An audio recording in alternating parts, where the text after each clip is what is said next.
नमस्कार मंडळी सर्वांना, श्री स्वामी समर्थ. स्वामी महाराज तुमच्या सर्व चांगल्या इच्छा मनोकामना पूर्ण करो हीच स्वामींचरणी प्रार्थना करते आणि आजच्या या नवीन व्हिडिओला सुरुवात करते. लोक म्हणतात आम्ही वर्षानुवर्षे पूजा करतोय, पण घरात अजूनही प्रसन्नता का नाही?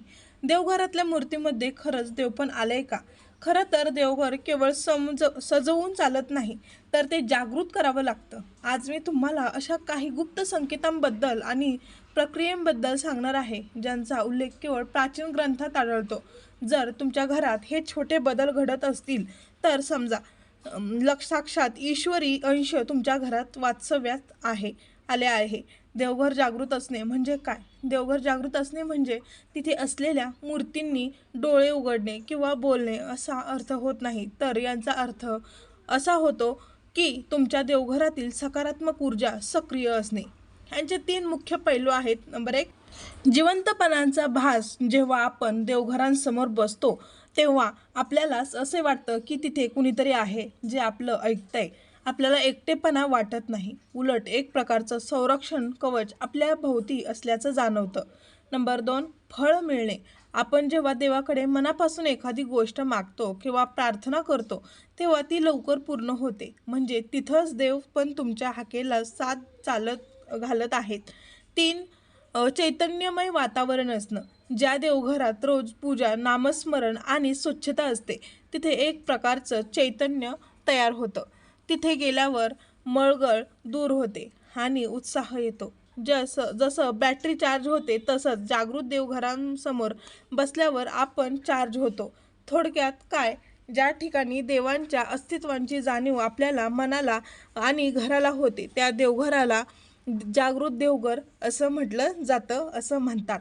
देवघर जागृत असण्याचे 7 मुख्य संकेत कोणते आहेत, तर आपण आजच्या या व्हिडिओमध्ये जाणून घेऊयात. तर पहिला, मनाला मिळणारी शांती.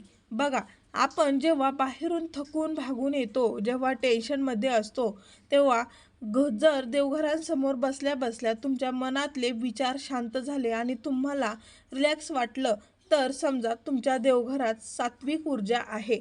तिथली स्पंदनं, व्हायब्रेशन तुमच्या मनावर ताण खेचून घेतात. हे जागृत देवघरांचं पहिलं लक्षण आहे. दुसरं, दिव्याच्या ज्योतीचा आकार. अनेकदा आपण पाहतो की दिव्याची ज्योत एकदम स्थिर राहते किंवा त्या ज्योतीवर कापसांचे फुलासारखा आकार काजळी तयार होते. शास्त्रानुसार जर ज्योत उंच आणि तेजस्वी असेल तर याचा अर्थ तुमची सेवा देवांपर्यंत पोहोचते आणि त्या ज्योतींच्या रूपात देव तुमच्या घरात उपस्थित आहे. तिसरं, प्रसन्न सुगंध वातावरण पूजा. तर प्रसन्न सुगंध वातावरण. पूजा केल्यानंतर अगरबत्ती विझवल्यावरही जर तुमच्या घरात बराच वेळ एक वेगळाच मंद आणि प्रसन्न सुगंध येत असेल, तर ते शुभ मानलं. हे केवळ अगरबत्तीमुळे नसतं, तर जेव्हा उच्च शक्ती त्या ठिकाणी येते तेव्हा वातावरणात एक नैसर्गिक सुगंध निर्माण होतो, जो मनाला प्रसन्न करतो.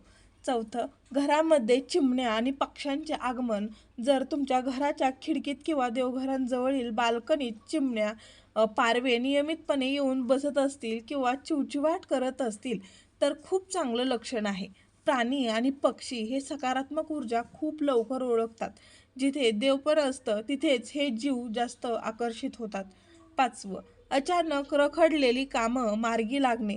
कधीकधी तुमची खूप वर्षांपासूनची कामं अचानक व्हायला लागतात. काहीतरी अडचण येते आणि ती आपोआप सुटते. याला आपण योगायोग म्हणतो. पण खरं तर ही तुमच्या घरात देवघरातल्या देवांची कृपा असते. संकटाच्या वेळी कोणीतरी मदतीला धावून येणं हे तुमच्या जागृत देवघरांचं फळ आहे. 6वं, घरातील वातावरण आणि कलह. ज्या घरात देवघर जागृत असतो आणि घरात विनाकारण भांडणं होत नाहीत, त्या लोकांमध्ये चिडचिड कमी होते. जर तुमच्या घरात आधी खूप वाद व्हायचे पण आता वातावरण शांत आहे आणि प्रेमळ झालं असेल, तर समजा तुमच्या घराची वास्तू आणि देवघर दोन्ही जागृत झाली आहेत. तर 7वं बघूयात, स्वप्नात मिळणारे दृष्टांत. तर स्वप्नात मिळणारे दृष्टांत. जर तुम्हाला स्वप्नात मंदिरं, वाहती नदी, पांढरी फुले किंवा प्रत्यक्ष तुमचे गुरुदेव दिसत असतील, तर याचा अर्थ तुमचे दैवत तुमच्या खूप जवळ आहेत. तुमच्या देवघरात तुम्ही करत असलेली सेवा फळाला येत आहे आणि देव तुम्हाला स्वप्नातून मार्ग दाखवत आहेत. देवघर जागृत करणे म्हणजे तिथे असलेली सकारात्मक ऊर्जा वाढवणे. यांसाठी खूप अवघड विधी करण्याची गरज नाही. फक्त खालील 5 साध्या गोष्टी नियमाने केल्या तरी तुमचे देवघर अगदी चैतन्यमय होईल. 1. वेळेचे पालन आणि नियमितता. डिसिप्लिन. देवघर जागृत करण्यासाठी सगळ्यात महत्त्वाचा नियम म्हणजे वेळ. रोज सकाळी किंवा संध्याकाळी एकाच ठराविक वेळी दिवाबत्ती करा. तुम्ही ज्यावेळी देवाला हाक मारता त्यावेळी तिथे शक्ती निर्माण होते. तर हा नियम जो आहे तो आपण छान पद्धतीने पाळायचा आहे. दुसरं असतं स्वच्छतेतच देवदत्त असतात. तर स्वच्छतेतच देवदत्त. क्लिनिंग लेनेस. देवघर नेहमी स्वच्छ ठेवा. देवांच्या मूर्तींवर डोस असू देऊ नका. तर रोज मूर्तींना ओल्या कापडाने पुसा आणि अभिषेक करा. वाळलेली फुले आणि निर्माल्य देवघरात ठेवू नका, कारण त्यामुळे नकारात्मकता वाढते. तिसरं आहे नामस्मरणाचा आवाज, साऊंड, एनर्जी. किंवा केवळ मूर्ती ठेवून देवघर जागृत होत नाही, तर तिथे मंत्रोपचार होणे गरजेचे आहे. रोज किमान 10 ते 15 मिनिटे तुमच्या कुलदेवतेचा किंवा गुरुमंत्रांचा जप तिथे बसून करा. जप करणे शक्य नसेल तर साध्या आवाजात एखादं स्तोत्र किंवा भजन लावा. शब्दांच्या लहरीमुळे तिथलीच ऊर्जा सक्रिय होते. चौथा आहे अखंड दीप आणि शुद्ध तूप. The light. शक्य असल्यास देवघरात शुद्ध तुपांचा दिवा लावा. तूप नसेल तर तिळाच्या तेलाचा दिवा लावा. दिवा लावताना मनात असा भाव ठेवा की हा प्रकाश माझ्या घरातील सर्व अंधार आणि दुःख दूर करत आहे. आपण खातं जरी तेल दररोजचं वापरलं, जे आपण खातो तेही सुद्धा चालतं. फक्त नॉनव्हेजपासून लांब असावं. दान आणि नैवेद्य. देवाला रोज खाल्लेली गोड नैवेद्य दाखवा. खडी साखर, गूळ, खोबरे चालेल. महत्त्वाचे म्हणजे देवघरात एक पाण्याचा कलश भरून ठेवा आणि दुसऱ्या दिवशी ते पाणी तुळशीला घाला. पाणी सकारात्मक ऊर्जा शोषून घेते आणि देवघर जागृत करण्यासाठी बाहेरून काहीही आणण्यास पेक्षा आपल्या मनातील भाव शुद्ध ठेवा, कारण जिथे भाव असतो तिथेच देव असतो. मैत्रिणींनो, आपण देवाची पूजा करतो, मंत्र म्हणतो आणि लगेच उठून कामाला लागतो. पण देवघर जागृत करण्यासाठी सर्वात मोठी गुपित टीप ही आहे की पूजा झाल्यावर किमान 2 मिनिटे तिथे शांत बसा. असे का बरं करावे? तर आपण जेव्हा पूजा किंवा जप करतो ना, तेव्हा देवघरात एक विशेष ऊर्जा तयार होते.